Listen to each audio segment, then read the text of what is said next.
La filosofía es algo así como la matemática de las palabras. Filosofar no es ni tan ajeno ni tan difícil. En modo geométrico, la refutación. Ahí tengo yo otra pregunta.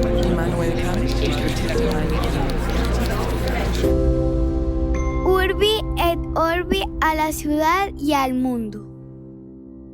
Los grandes poetas de la historia son amigos entre sí, aun cuando no coinciden en el tiempo.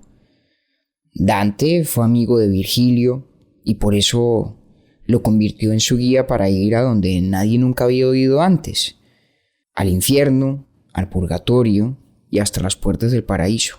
Y yo creo que Jorge Luis Borges hizo seguramente amistad también con muchos de los grandes poetas de la historia.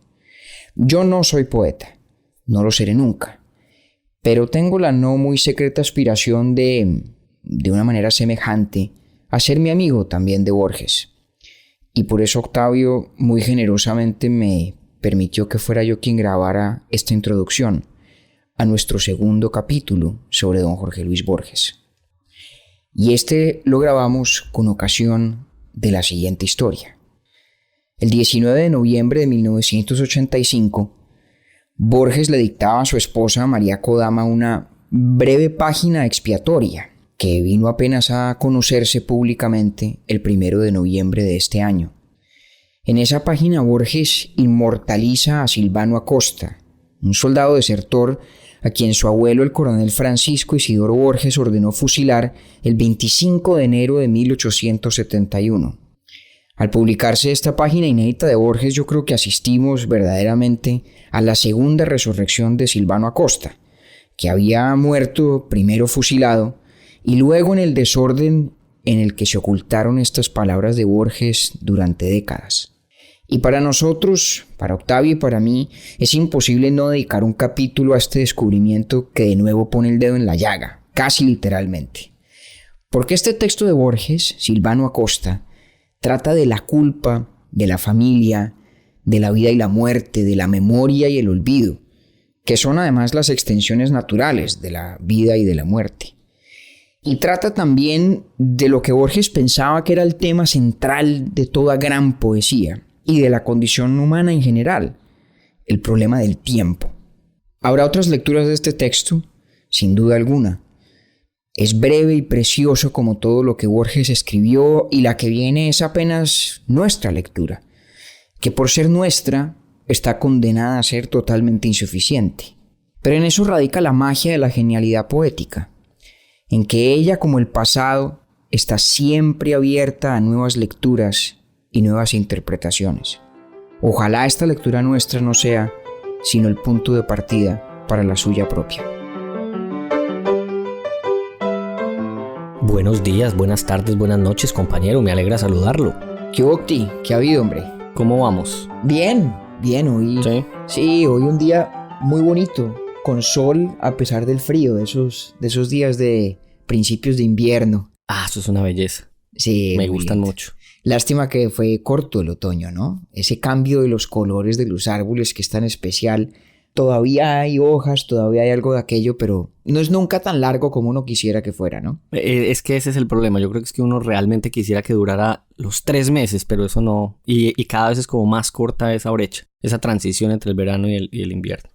Le tengo un dato inútil, pero divertido, que tiene que ver con nuestro capítulo de la filosofía del Islam, y además no es mío, sino de un pelagato, que se llama Sebastián Naranjo. A ver, hombre. Que vive en Miami, gran amigo mío. Entonces él quedó pensando en esa pelea metafísica y literaria entre Al-Ghazali y Averroes, en un libro de un señor que se llama Salman Rushdie, que además es el nombre árabe de Averroes, y Averroes es la forma latinizada de su nombre. Es correcto. El nombre original es Ibn Rushdi y lo latinizan Averroes. Eso es exactamente cierto. Y entonces Rushdie es el apellido que se inventó y se autoimpuso el papá de Salman, el que escribe el libro, para mostrar su apreciación por el aporte de Averroes al pensamiento islámico. ¿Cómo le va a usted esa belleza de dato coctelero que nos regaló Sebastián? Oiga, ese me parece un datazo. Además porque Salman Rushdie es un escritor absolutamente extraordinario y un tipo muy polémico porque,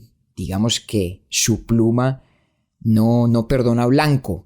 No admite temas vedados. Yo creo que en eso le hace mucho honor a ese apellido que le creó su padre, ¿no? Porque como el filósofo Averroes, claramente Salman Rushdie no es tímido a la hora de tornar su mirada penetrante sobre cualquier tema. Sí, y qué bonito es que el apellido se lo autoimpuso fue su padre y no él. Eso me pareció fascinante. Bellísimo. Y él viviendo a la altura de ese apellido y escribiendo a esa misma altura. Tremendo dato. Sí, muchas gracias a Sebastián, que además lo vamos a tener al final saludándonos, porque yo guardé este dato inútil pero divertido, que me parece muy, muy útil además, porque él, como usted y como don Camilo Zuluaga, aman y admiran profundamente al personaje del episodio de hoy. Diga usted a viva voz cómo es que se llama.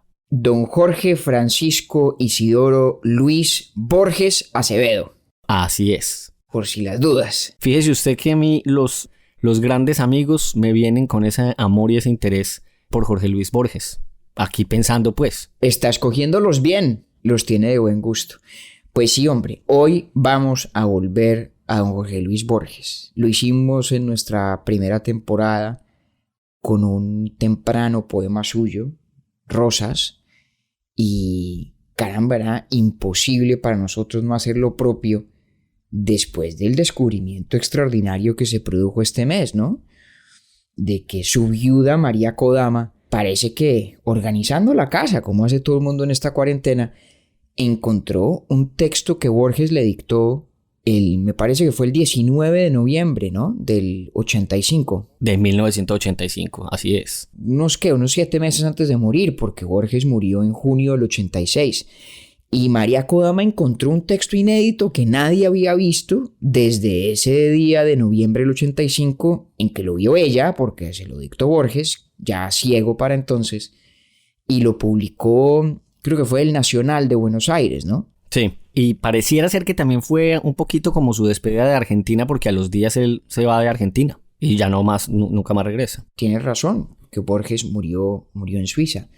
De manera que para nosotros, pues sí, qué pena si hay alguien que nos oye y que le parezca injustificado repetir capítulo con Jorge Luis Borges. Si por mí fuera, tendríamos temporadas enteras sobre él.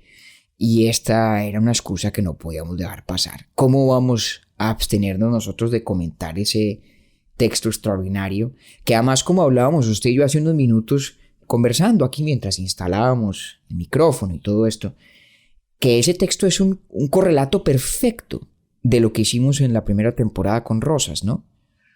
De pronto, para no darle muchas vueltas a la vaina, ¿por qué no hacemos una cosa? ¿Por qué no lo leemos? Leámoslo. Antes, una rápida mención, porque cómo le llega a usted ese texto, o la noticia más bien de la revelación del texto, fue a través de otra oyente de Urbi et Orbi que me lo mandó, María Alejandra Barón, y yo le mandé a usted el link y usted se emocionó mucho y dijo, tenemos que hacer un capítulo. Eso fue justamente el día que La Nación de Argentina, el 1 de noviembre, lo publicó. Entonces, muchas gracias a María Alejandra también. Gracias infinitas. Nos habríamos seguramente enterado de cualquier manera, pero la emoción de recibir la noticia justo cuando se hizo pública, a ella se la debemos y por eso gracias. Así es, muchas gracias a María Alejandra. Vamos a leerlo entonces, compañero. Silvano Acosta. Mi padre fue engendrado en la guarnición de Junín, a 1 o 2 leguas del desierto, en el año de 1874. Yo fui engendrado en la estancia de San Francisco, en el departamento de Río Negro, en el Uruguay, en 1899. Desde el momento de nacer contraje una deuda, asaz misteriosa, con un desconocido que había muerto en la mañana de tal día, de tal mes, de 1871. Esa deuda me fue revelada hace poco, en un papel firmado por mi abuelo, que se vendió en subasta pública. Hoy quiero saldar esa deuda.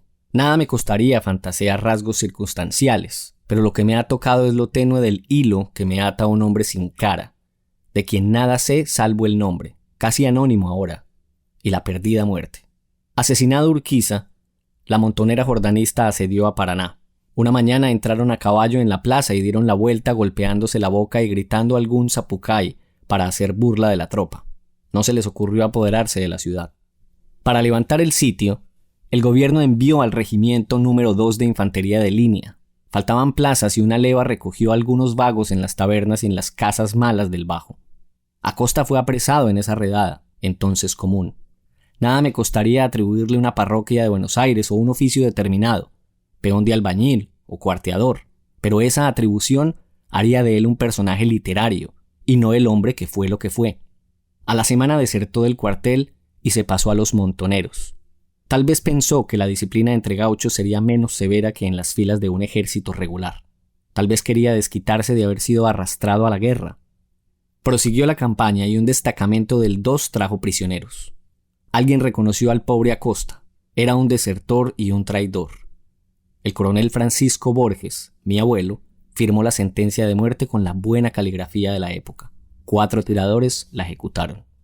Yo nací 30 años después. Un vago sentimiento de culpa me ata a ese muerto. Sé que le debo una reparación, que no le llegará. Dicto esta inútil página el 19 de noviembre de 1985. Qué tremendo texto. Ahí tenemos material para todo el fin de semana. No. A ver, ¿usted qué sintió cuando lo leyó? Lo primero que sentí fue una conexión con el autor y su preocupación por la muerte y por una historia de dolor en su familia y en su país. Me llamó mucho la atención al comienzo. Sí. Y cómo Borges, además, le da importancia absoluta a la esencia de lo que él quiere saldar, que es una deuda con Silvano Acosta. Y para mí lo evidencia en unas líneas muy bonitas, que son muy sencillas, pero que dicen bastante. Entonces, por ejemplo, él, en el primer párrafo, dice: con un desconocido que había muerto en la mañana de tal día, de tal mes. Sí. Eso no es lo que importa. Y de ahí para abajo, pues, empieza uno, como lo conversamos usted y yo, la genealogía del autor tiene bastantes datos hacia atrás que remiten a un pasado militar de su línea materna y paterna, por ejemplo. Sí, así es. A ver, yo creo que es útil recordar una cosa que Borges decía, y es que el tema o el tópico o la pregunta fundamental de la poesía es el tiempo, porque es además la pregunta fundamental de la condición humana.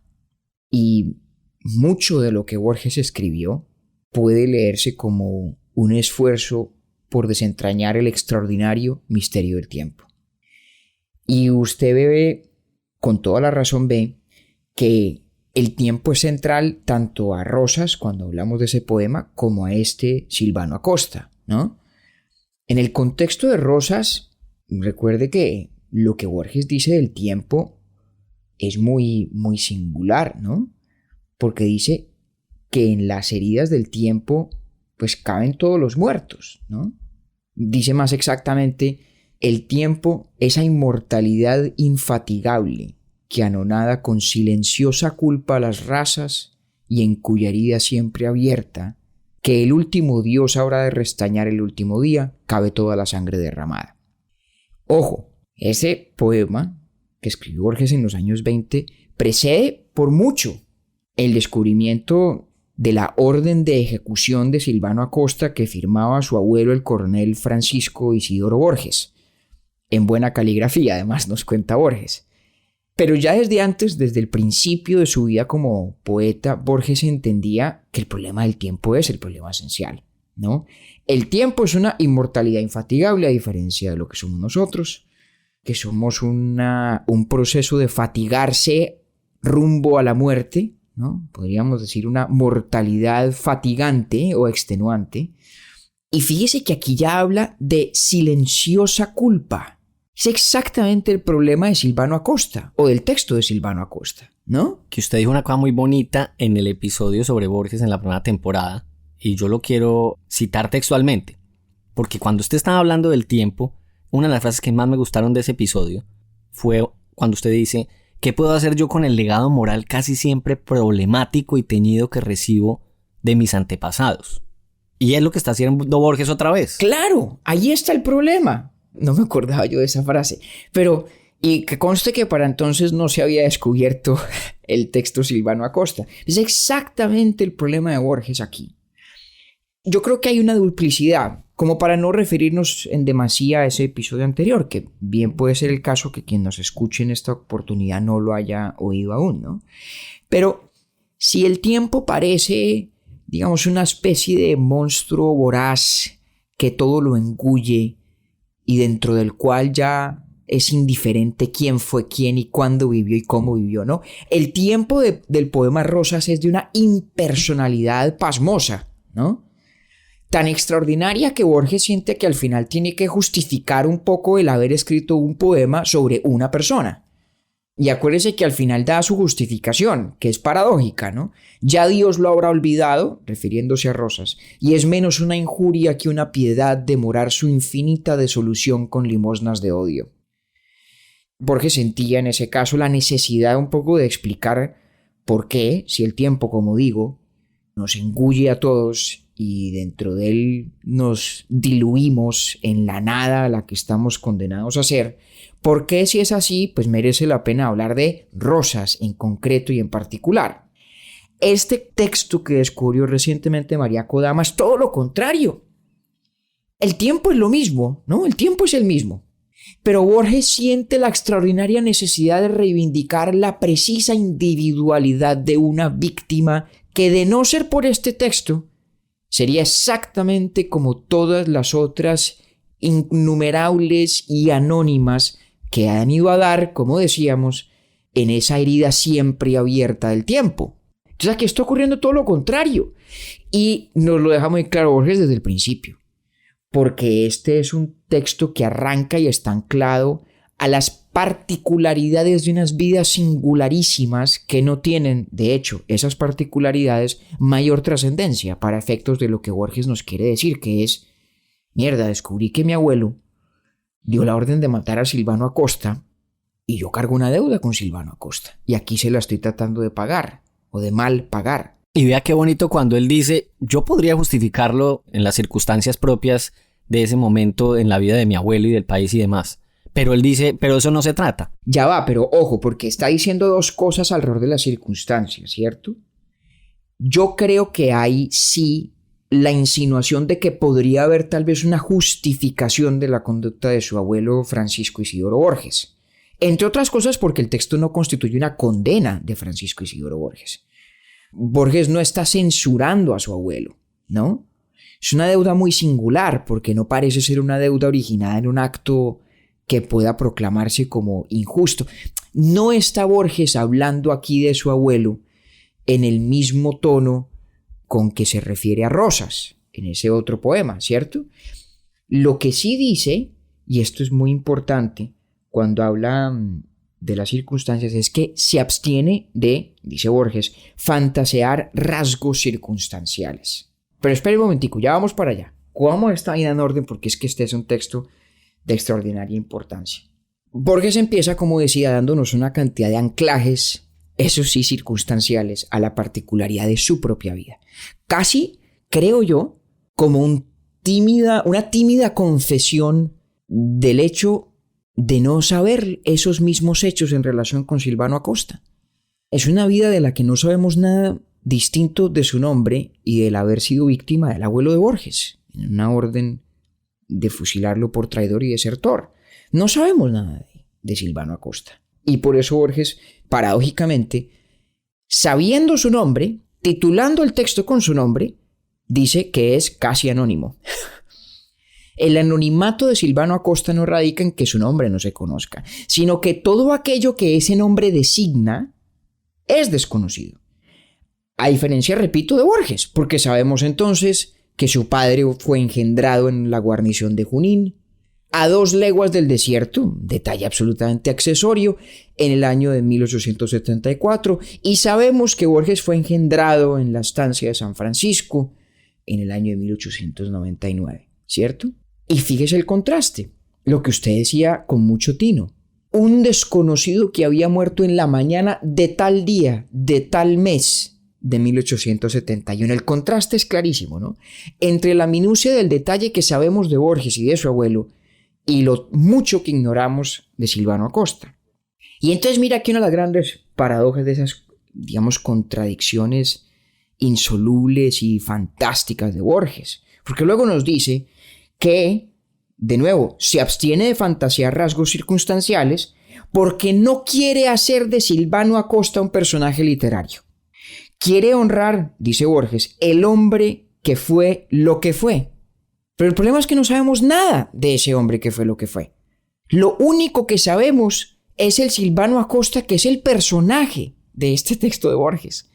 Entonces Borges puede decir explícitamente cuantas veces le plazca quiere honrar al Silvano, que en realidad fue no un personaje literario, y por mucho que lo intente no nos queda nada distinto del personaje literario de Silvano Acosta, que es tal vez diríamos un homónimo de ese Silvano Acosta que fue lo que fue.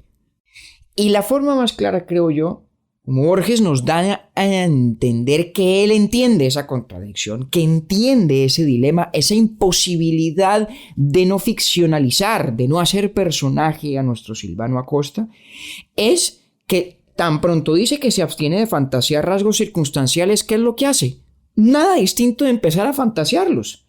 Porque mire lo que dice, ¿cierto? Dice, tal vez quería desquitarse de haber sido arrastrado a la guerra. Tal vez pensó que la disciplina entre gauchos sería menos severa que en las filas de un ejército regular. ¿Y qué carajo sabe Borges de lo que el tipo tal vez pensó? Y de lo que el tipo tal vez querría evitar, ¿sí? O de lo que querría desquitarse. Sí, ¿qué lo llevó a tomar la decisión de desertar? Eso no lo sabe nadie. Hombre, es una especulación plausible, claro que lo es. Pero simplemente por el hecho de estar dentro del rango de lo verosímil no lo hace veraz, no lo hace cierto. Lo hace eso, verosímil, como son tantos personajes literarios. Entonces, este es un juego de Borges con nosotros y consigo mismo y con la tenue memoria de Silvano, a quien, repito, trata o dice que intenta no hacer personaje literario y no puede evitar hacer exactamente eso. Al punto de que dice, no voy a especular sobre qué hacía el tipo, ¿no? Y acto seguido empieza a conjeturar sobre sus posibles oficios, ¿no? Y nos ofrece un par de opciones, ¿no? Nos dice, no me costaría atribuirle una parroquia de Buenos Aires o un oficio determinado, peón de albañil o cuarteador. Entonces no se lo atribuye, pero la lista o las dos opciones que nos plantea son sugerentes, son muy dicientes, ¿sí? Porque ancla nuestra construcción de la persona de Silvano Acosta a esas casi solapadas conjeturas de Borges. No lo son, claro, porque Borges, que es más inteligente que todos nosotros juntos, ¿sí? Borges sabe exactamente lo que está haciendo. Borges sabe que la única forma que le queda de honrar aquello que Silvano Acosta haya sido y que ya está en la herida del tiempo, ya eso se fue y no hay cómo recobrarlo, la única forma de honrarlo es construir un personaje literario con el pudor de quien sabe que la deuda es con una persona que fue de carne y hueso. Ese, creo yo, es el dilema moral al que se enfrenta Borges en este texto, que quiere saldar una deuda con alguien, con un hombre que fue lo que fue y no tiene cómo. Y por eso creo yo que nos dice al final que esta página es inútil. Porque al menos en un sentido evidentemente no lo es. Evidentemente no es inútil en el sentido de que se sepa que hubo un Silvano Acosta y que se sepa que ese Silvano Acosta lo fusilaron por orden del coronel Francisco Isidoro Borges, abuelo de Jorge Francisco Isidoro Luis Borges. Y en ese sentido la página no es inútil. Hay en el mundo algo hoy de Silvano Acosta que no había antes, ya no solo de que se escribiera esta página el 19 de noviembre de 1985, sino antes de que María Kodama lo descubriera y se lo entregara al Nacional de Buenos Aires. En el mundo hay más Silvano Acosta hoy de lo que había. Eso es una realidad.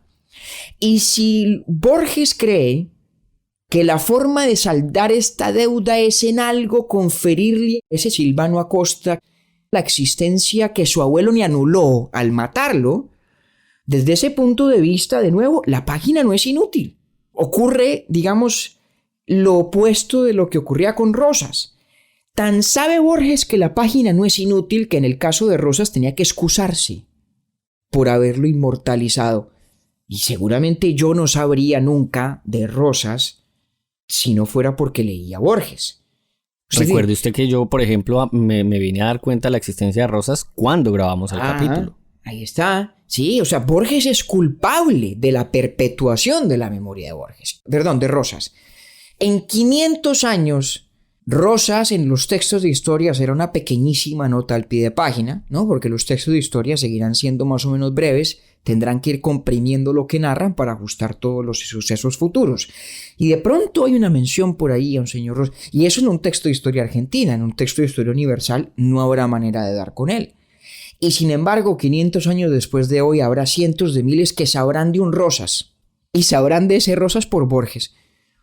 Entonces, ocurre aquí lo contrario. Allá en aquel poema de Fervor de Buenos Aires, Borges tenía que disculparse por inmortalizar a Rosas como sabía muy bien que lo estaba haciendo, a pesar de que la excusa del poema es contar la lenta disolución de la memoria de Rosas. Al narrar esa disolución, la detiene por completo. Casi que la invierte, ¿no? Y aquí pasa lo contrario. Aquí quiere Borges perpetuar la existencia de Silvano Acosta y se encuentra con el terrible problema de que no hay un Silvano Acosta cuya existencia realmente pueda perpetuarse porque de él no sabemos nada.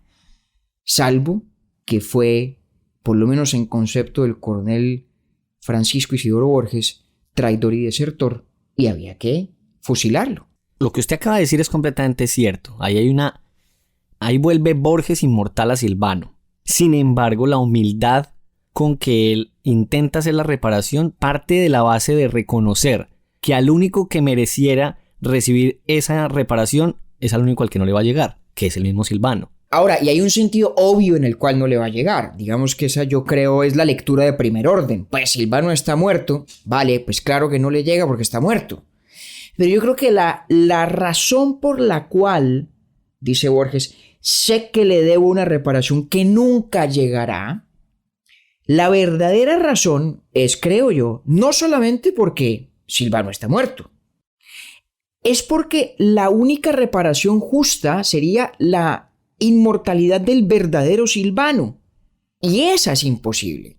Sí, porque no lo conocimos. Exactamente. Yo creo que por eso es absolutamente central a este texto precioso. No, es una habilidad muy, muy brava. Esa distinción, claro, entre el hombre que fue lo que fue y el personaje literario. Distinción que además es esencial a la totalidad de la obra de Borges y a la relación consigo mismo. Porque Borges sabía mejor que nadie que el escritor o el artista en general rápidamente se convierte en personaje. Y por eso aquel texto extraordinario que se intitula Borges y yo, que hay dos Borges. El Borges cuya abuela Frances le decía Georgie, el Borges que fue lo que fue, y el Borges suyo y mío, que es el autor de El Aleph, y de Ficciones, y del Inmortal, y de Silvano Acosta. En ese ejemplo fue que me puso usted a pensar cuando mencionaba también los dos Silvanos. ¡Claro! Borges no solo yo creo entendía, padecía esa duplicidad. Y paradójicamente, en este caso en el cual quisiera honrar al hombre que fue lo que fue, no tiene alternativa distinta de honrar a un personaje literario que es una extrapolación muy prudente de lo que verosímilmente pudo haber sido Silvano Acosta. Cuando Borges dice que no quiere fantasear rasgos circunstanciales, yo creo que también es un acto de pudor, de no tratar de sustituir aquello que se ignora con elucubraciones que pueden fácilmente salírsele a uno de las manos. Porque Borges podría darle rostro, podría hablar de cómo caminaba, de qué comía, qué sé yo. A ver, el genio de Borges habría podido conferirle a este Silvano Acosta una vida a lo mejor mucho más interesante de la que el Silvano de carne y hueso vivió. Y no lo hace, no deja, como digo, de darnos esas puntadas, esas insinuaciones para ver si nosotros de pronto lo acompañamos en ese esfuerzo de una reconstrucción pudorosa.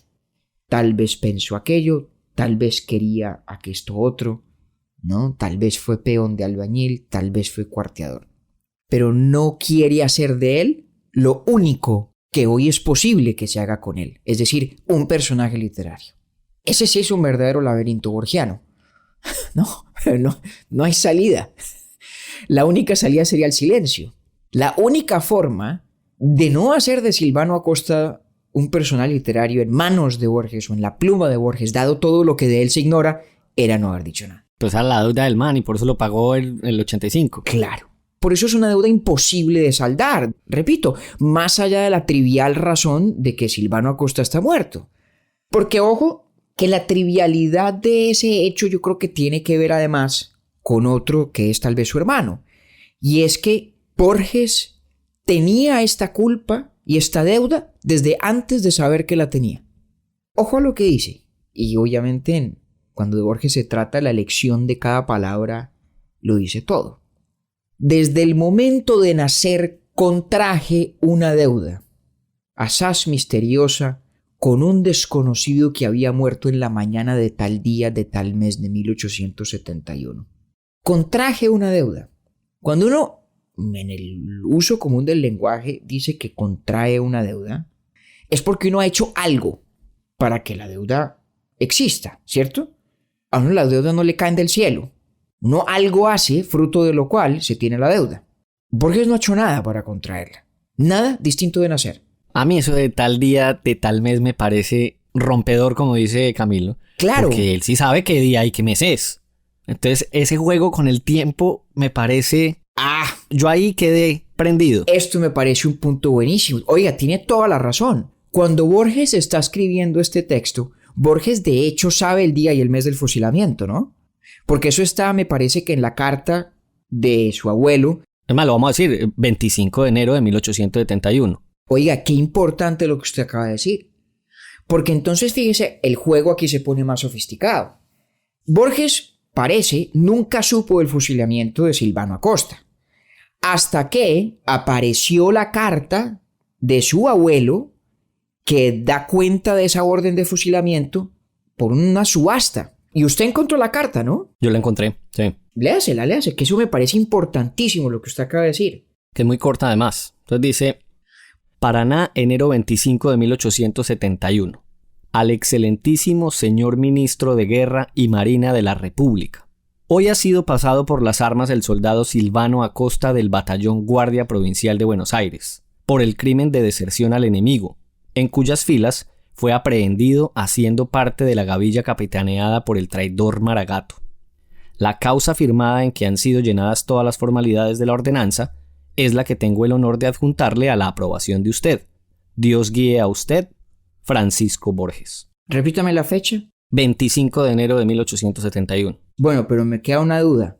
Hay una fecha de la carta del coronel y luego hay una fecha del fusilamiento, supongo.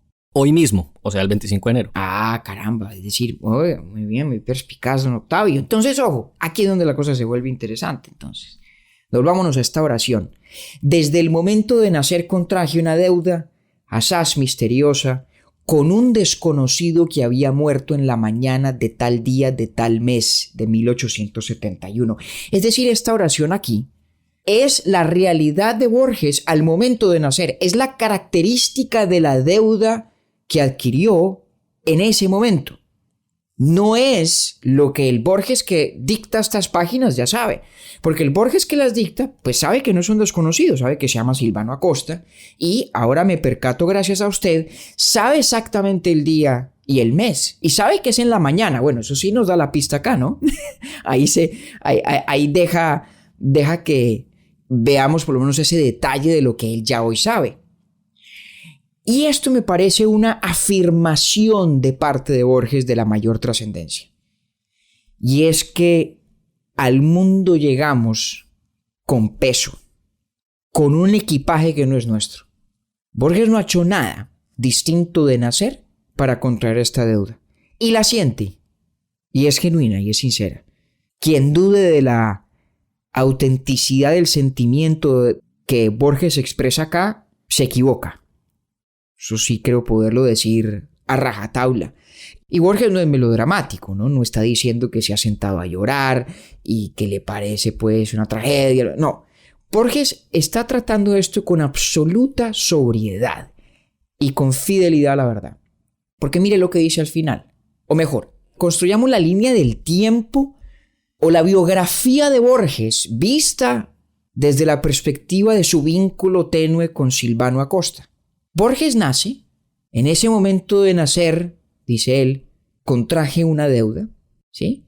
En relación con un desconocido, 30 años después de que en efecto ocurriera la ejecución. ¿no? Porque la ejecución se da en 1871, Borges nace en 1899. Bueno, lo de 30 años es una imprecisión aritmética secundaria. Yo nací 30 años después. Un vago sentimiento de culpa me ata a ese muerto. Lo que Borges ha descubierto es que siempre ha estado atado a ese muerto sin saberlo. ¿Qué tal eso? Sin saberlo. Eso es extraordinario. A Borges le cambia su propia biografía, fruto del descubrimiento de esta carta de su abuelo. Su historia es otra. Quien fue tiene ahora que reevaluarse, reinterpretarse, porque siempre estuvo atado a ese muerto. Y, como digo, es un sentimiento de culpa, es real, pero es vago, porque tiene el carácter dual de la impersonalidad, ¿no? ¿Quién es Silvano Acosta? Y el carácter, además de ser una culpa heredada. No es la misma culpa de quien tiene que asumir las consecuencias de su propio crimen. Pero Borges me parece además... Pero aún la siente como culpa. La siente. Y esto es un fenómeno recurrentemente humano. Por mucho que en la humanidad se haya acabado el crimen de sangre, por mucho que nos queramos imaginar que al momento de nacer somos tabula rasa, que llegamos sin ataduras de nada, ¿no? La cosa no es tan fácil, la cosa no es tan sencilla. Y se me vienen a la memoria dos momentos literarios que tratan de este mismo tema porque es un problema universal, ¿no? Ese poema extraordinario de Philip Larkin, cuyo primer verso dice: "They fuck you up, your mom and dad, they may not mean to, but they do", ¿no? Y no lo traduzco, me perdonan, porque es grosero y porque es imposible de traducir haciéndole justicia. Pero básicamente es, mire, desde el momento en que usted nació, usted ya viene jodido, porque allí está el revoltijo de todo lo que sus padres y sus abuelos han hecho bien o mal o regularmente, ¿no? Y pienso mucho en una novela muy reciente, del 2017 me parece, de Javier Cercas, escritor español, que leí yo el año pasado. Se llama El monarca de las sombras. ¿Cómo le parece que Cercas, pues como tantos españoles, pues tiene una relación compleja con la historia de la Guerra Civil Española? Pero compleja de una manera que el público lector de Cercas vino a conocer apenas con esta novela. Porque resulta que Javier Cercas tiene un tío abuelo, esta es la primera oración del libro, se llamaba Manuel Mena y murió a los 19 años en la batalla del Ebro. La batalla del Ebro fue tal vez la batalla decisiva de la Guerra Civil Española y Manuel Mena peleaba con los ejércitos de Franco. Es decir, en su familia hay franquismo. Y la historia es compleja porque además Manuel Mena parece haber sido un objeto de veneración dentro de la familia de Cercas, de la familia materna, si la memoria no me falla. Y todo este libro que Cercas escribe es un esfuerzo de exorcizar esta sensación tan similar a la de Borges. ¿Pero qué culpa tengo yo? Yo no tomé armas en contra de la República, yo no soy Manuel Mena, ¿no? Y al mismo tiempo tal vez la historia es más compleja que la simple satanización de Manuel, además por su extrema juventud. Y en este libro dice una cosa, Cercas, que me parece que es fidedigna en relación con la experiencia que claramente tuvo Borges al descubrir esta carta de su abuelo. Dice Cercas: "No es verdad que el futuro modifique el pasado, pero sí es verdad que modifica el sentido y la percepción del pasado". Y yo añadiré una cosa que Cercas no dice, y es que lo único que importa sobre el pasado es su sentido y su percepción, no lo que en verdad ocurrió. Los hechos por sí mismos son inconsecuentes. El pasado importa en función de lo que significa. Y Borges parece haber tenido que resignificar su pasado. La carta de su abuelo no cambia el hecho de que Borges nació en tal día. Cambia el hecho de que cuando nació, en el acto de nacer, estaba Borges contrayendo una deuda. Tuvo Borges que reinterpretar su mismísimo nacimiento. Qué golazo eso que usted acaba de decir, compañero. Que el pasado cobra importancia es por la percepción que se tiene de él. Eso es cierto. ¿Por qué Javier Cercas tiene que escribir hoy un libro sobre el rol de su tío abuelo Manuel en una batalla del año de 1938, en la Guerra Civil Española? Porque la reinterpretación del pasado es esencial al presente. Y como lo que importa del pasado no son los hechos, sino lo que ellos significan, el pasado nunca se clausura, nunca se acaba. ¿Qué tal que algún día descubriéramos una nota de Silvano Acosta? ¿Qué tal que una nota de Silvano Acosta dijera a su familia, voy a inventarme aquí una cosa, perdónenme que, contrario a Borges, yo sin vergüenza haga de Silvano un personaje literario y pido excusas sobre todo a sus descendientes vivos si los hay? Pero ¿qué tal que hubiera una nota de Silvano Acosta diciendo, orad por el coronel Borges, porque no sabe lo que hace? ¿No? Porque a lo mejor el plan de Silvano Acosta era no de ser un desertor, sino de ir allí a buscar mejor conocer al enemigo para favorecer a las tropas del coronel Borges. ¿Qué sé yo? ¿Ah? O que dijera, coronel Borges, pues tiene usted razón en fusilarme. Cada quien muere en su ley, yo deserté a sabiendas, lo que usted hace es exactamente lo que yo habría hecho en su lugar. Y cualquiera de estas cosas que pudiéramos tal vez enterarnos, nos obligaría a todos a devolvernos, a reinterpretar ya no solo la vida del coronel Francisco Isidoro Borges y la del propio Silvano Acosta, sino el sentido mismo del texto de Borges. Es que ahí me puso usted también a volar la imaginación, porque si existiera algo así de parte de Silvano, ¿cómo habría sido entonces lo dictado por Borges? Exactamente. Que me perdonen a mí también por ponerme a imaginar, pero es que esto está muy bueno. Bueno, pero es que esto se trata. Y voy a resistir la tentación de leer una de las últimas páginas del libro de Javier Cercas para no dañar la lectura de quien quiera aventurarse a él. Pero no quisiera yo dejar la discusión de este texto tan espectacular, ¿no? Hablando, yo creo, un poco, Octavio, de lo que en él aprendemos sobre Borges mismo. Es la relación de Borges con la propia historia de su familia. Que es una familia, pues, interesantísima de medio entender, de medio conocer. Porque resulta que es que Borges descendía de militares por padre y madre. Está el coronel Francisco Isidoro Borges, y además la cosa es muy enredada porque hay Isidoros por todas partes. Por los dos lados. Sí, por todas partes. El coronel Francisco Isidoro Borges, abuelo paterno de Borges, el que da la orden de fusilar a Silvano Acosta, que es el que se casó con una mujer de origen inglés, ¿sí? La abuela preferida de Borges. Que era quien le decía Georgie. La que le decía Georgie, y por quien Borges aprendió a hablar inglés primero que español. Imagine usted. Pero luego del lado de la mamá, ¿cierto? Doña Leonor, que además vivió 99 años, ¿no? Doña Leonor murió en 1975. Y la relación de Borges con su madre, pues, estrechísima, íntima. Y de mucho interés psicoanalítico, dirá alguno por ahí. Pero resulta que doña Leonor era hija de Isidoro Acevedo y Leonor Suárez. El papá de Leonor Suárez, o sea, el abuelo de la mamá de Borges, es decir, bisabuelo materno de Borges, era el coronel Isidoro Ramón Suárez Melo, que peleó en la Guerra de Independencia, estuvo en la batalla de Ayacucho, ¿ya? Y además Borges escribió poemas sobre su bisabuelo Isidoro. Hay uno en particular que es muy breve y bellísimo. Me parece que también es de Fervor de Buenos Aires.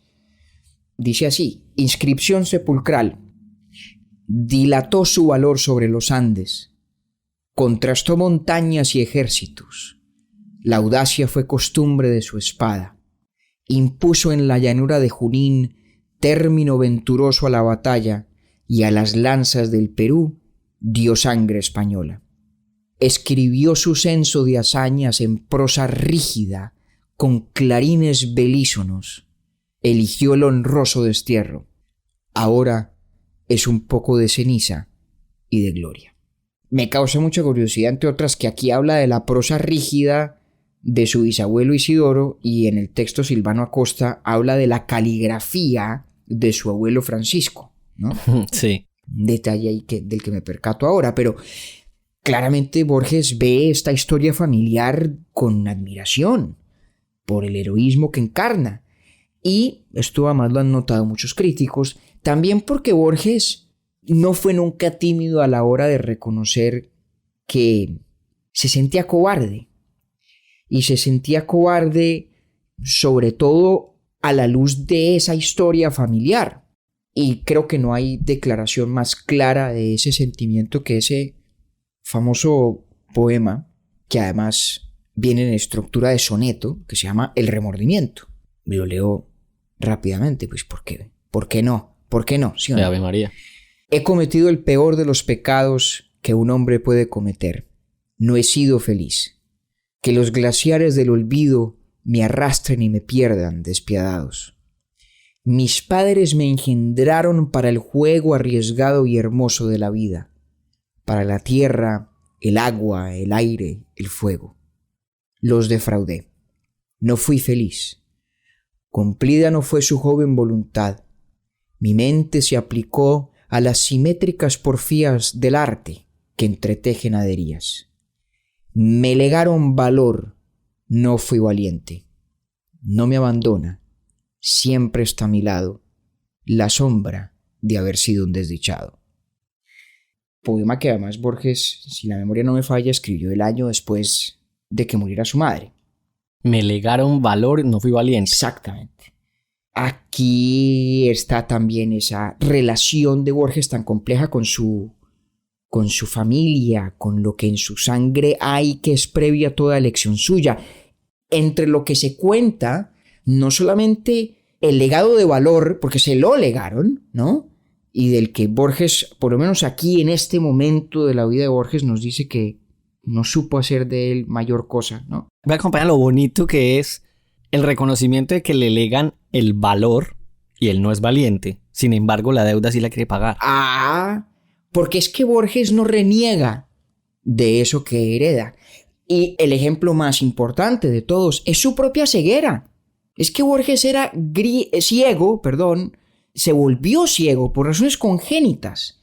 Ya en 1914 su papá era ciego. Borges siempre supo que iba a ser ciego. Borges es como lo contrario del héroe trágico, ¿no? Que no sabe a dónde lo conduce el destino y corre a encontrarse con él. Cuanto más rápido, mejor. Borges sabe exactamente hacia dónde lo conduce ese destino, que es el de la ceguera, ¿no? La misma ceguera sabia de Tiresias, la misma ceguera poética de Homero. Y por lo tanto, pues no corre, no tiene afán, lee todo lo que puede. Y después dicta, pues porque... Y después dicta. Entonces Borges, además de ponernos a reflexionar sobre el tiempo y sobre la culpa... Qué belleza eso que dijo usted. Usted ha dicho cosas muy bonitas hoy que me han quedado grabadas. Borges no reniega. Qué berraquera. No, Borges no reniega de esas cosas. Hay que oír un día. Hagan el experimento los que tengan el interés de buscar las conferencias de Borges, que están todas en internet. Bueno, hay muchísimas, ¿no? Búsquenlo un día hablando de su ceguera. Con ese sosiego de quien siempre supo que era una realidad inevitable. Es difícil, al cabo de esta conversación deliciosa, Octavio, en la que además debo agradecerle la especialmente aguda lectura de esa oración muy al principio del texto, ¿no? En la mañana de tal día, de tal mes. Gracias por eso que no había yo visto en mi primera lectura. Es difícil, como digo, recoger los hilos de esto porque es que aquí hay mucho. Está el tiempo como problema fundamental del arte, de la literatura, como bien lo decía Borges, razón por la cual además alguna vez dijo que si tuviera que irse a una isla desierta, llevaría solamente libros de filosofía para poder meditar sobre los problemas verdaderos del tiempo. Entonces está el problema del tiempo. Está el problema del tiempo y su relación estrechísima con la memoria y con la familia y lo que de ella recibimos y recibimos independientemente de nuestra voluntad en el solo acto de nacer, y la idea de que aquello que recibimos bien puede incluir la culpa, bien puede incluir responsabilidad por acciones que no son nuestras, por conductas que nos preceden en el tiempo.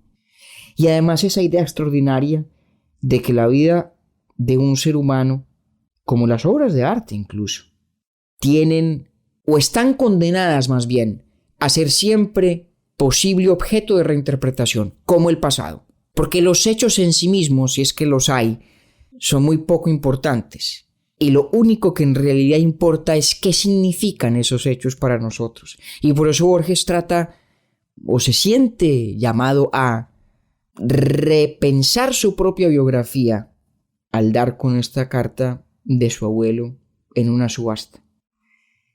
Y nos recuerda esa distinción fundamental en Borges, en todos, entre el hombre que fue lo que fue y el personaje literario. Porque además le digo una cosa, usted y yo, y todos nosotros, estamos condenados tarde o temprano a ser personajes literarios. En la memoria de quien nos recuerde cuando muertos, seremos eso. Seremos la reconstrucción selectiva, parcial, que parte de lo que alguna vez hemos sido, para de allí reconstruir la idea, el recuerdo vago de una persona. O sea, la percepción. Sí, mi abuelo Aurelio fue lo que fue y es en mí un personaje literario. Es inevitable que lo sea. Y es el mío. Y por eso no será el mismo de mi abuela y no será el mismo de mi madre, porque en eso la memoria hace exactamente lo mismo que la pluma de Borges en este escrito extraordinario que tenemos, o cuyo redescubrimiento tenemos que agradecerle a Madida Kodama, a quien ya le había sido descubierto la primera vez cuando se lo dictó Jorge Luis Borges. Hombre, compañero, qué manera tan bonita de usted cerrar este capítulo sobre Borges.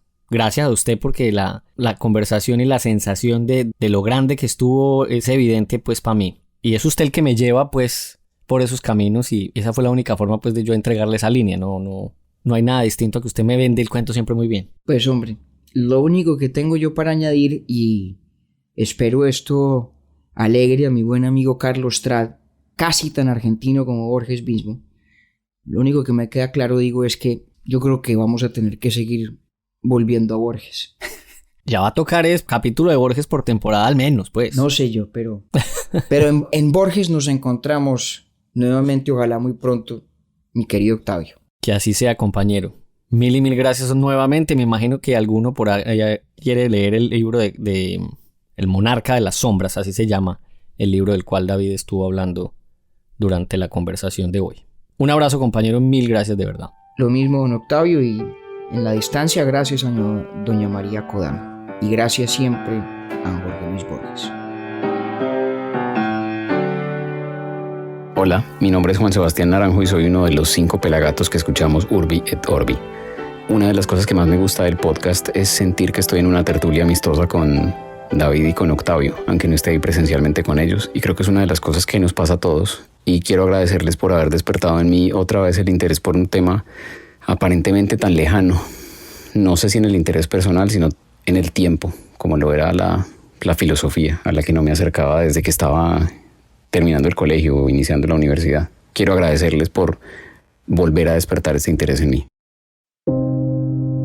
Lo invitamos a suscribirse a Urbi et Orbi en cualquiera de las plataformas en donde nos escucha y así recibir las notificaciones de nuevos capítulos. Estamos en Instagram como @UrbietOrbiPodcast y en www.urbietorbi.podcast.com, donde además puede inscribirse a nuestro newsletter. Urbi et Orbi es producido por Bielo Media, con la edición de Ernei Quintero, el diseño sonoro de Felipe Durán y la coordinación general de Camilo Zuluaga. Agradecemos especialmente a Luciana Pimiento por la voz de la introducción, a Martín Pimiento por el diseño del logo y por supuesto a María Cristina. Nosotros somos David Zuluaga y Octavio Galvis.